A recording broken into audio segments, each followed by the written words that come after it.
তো বন্ধুরা, আজ আমি চলে এসেছি সুমন তোমাদের সামনে কিভাবে পটলের মাচা তৈরি করা হয় সেটা তোমাদের সামনে তুলে ধরবো। পটল গাছের গোড়ায় একটা করে কাঠি পুঁতে দেওয়া হলো, যাতে পটল গাছটা মাটিতে না থাকতে পারে, পালাতে সহজেই উঠতে পারে। তার জন্য ওই কাঠিটার গায়ে পটলের লতাটি পেঁচিয়ে পেঁচিয়ে উপরে তুলে দেওয়া হলো। এবার তার সাথে কি করলাম, একটা করে বিচুলি দিয়ে বেঁধে দেওয়া হলো, যাতে লতাটি মাটিতে লুটিয়ে না যায়। যেহেতু গেলে এটা পচে যাবে, তার জন্য এটা করে দেওয়া হলো।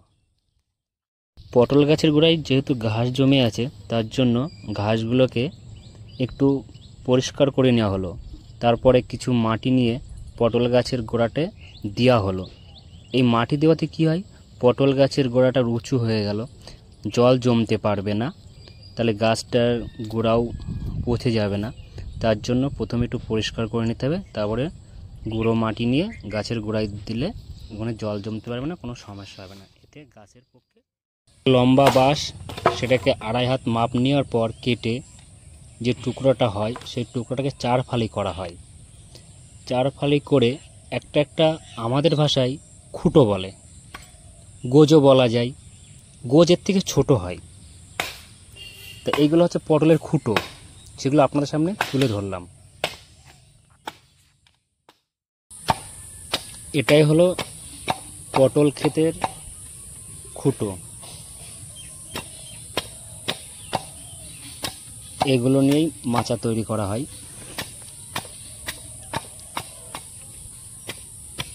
দেখতে পাবে, একটু সাথে থাকো।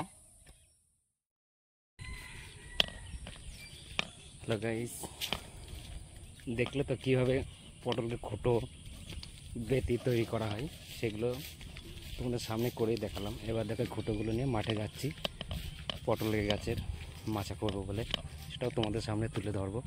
অবশ্যই দেখতে পাবে, সঙ্গে থাকো। এটা হলো গোজ। এই গোজটা পুতলে সুবিধা কি হয়, মাচার এক প্রান্ত থেকে অপর প্রান্তে যে তারগুলো টানানো হয়, মাচাটাকে ধরে রাখতে এটাই সাহায্য করে। হ্যালো বন্ধুরা, দেখো, যেহেতু আগের থেকে পটলের তারগুলো টানানো ছিল, তারপরে 1 হাত অন্তর অন্তর এই বেতিগুলো সাজানো হচ্ছে। এরপরে এই বেতিগুলো দেওয়ার পরে সুতো দিয়ে সেগুলো বাঁধতে হবে, সেটা তোমাদের সামনে আস্তে আস্তে আমি তুলে ধরবো। সাথে থাকো। ভালো লাগলে অবশ্যই একটু লাইক কমেন্ট শেয়ার করে দেবেন। যদি আমার মতন কারোর এই বেতি শর্ট পড়ে যায়, তাহলে কি করবে, বাঁশঝাড়ের থেকে কুঞ্চি কাটবে, ঠিক বেতির মাপ নিয়ে কুঞ্চিগুলোকে কেটে নেবে। এই কুঞ্চিগুলোই বেতি রূপে কাজ করবে পটলের মাচার উপরে, কোনো অসুবিধা নেই, এতে আরও ভালো হয়।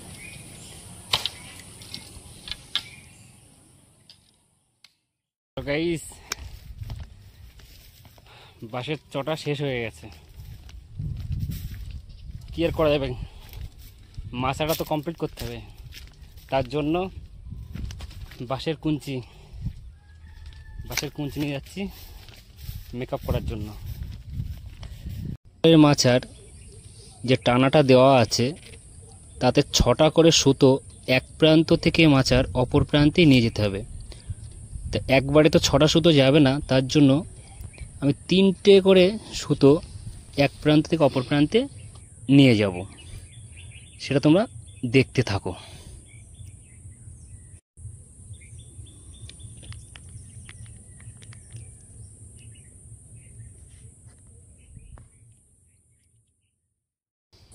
ঠিক এইভাবে একটা কাঠের ভিতর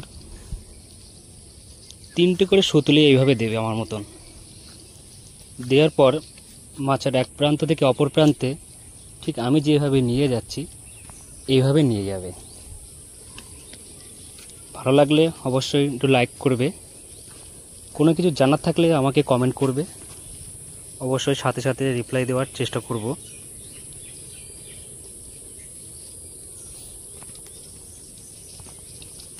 তারপরে অপর প্রান্তে নিয়ে যাওয়ার পরে সেগুলোকে বেলেট হোক, ছুরি হোক, যেহেতু আমার কাছে নেই, তার জন্য ওটাকে আমি দাঁত দিয়ে কাটলাম।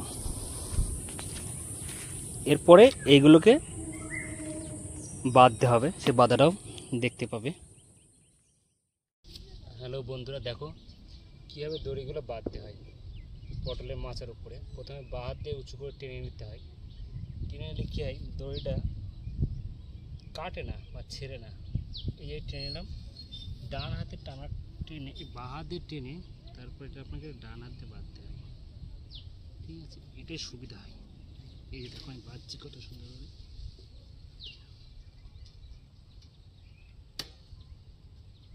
হয়ে গেল প্রথম একটা বাঁধা, যেহেতু 3টে করে এক এক পাশ, টোটাল 6টা করে গিট আছে।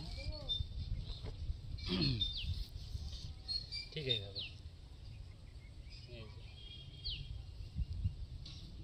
বাঁ হাতে টান, ডান হাতে গিট।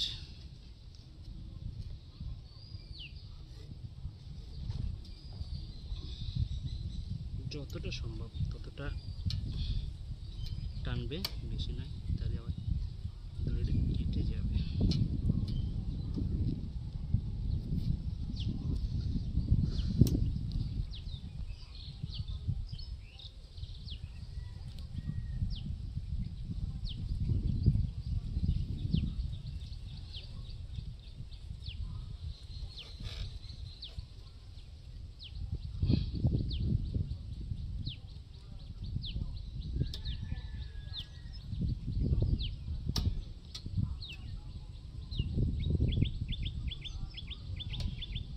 বলো বন্ধুরা, কেমন লাগলো?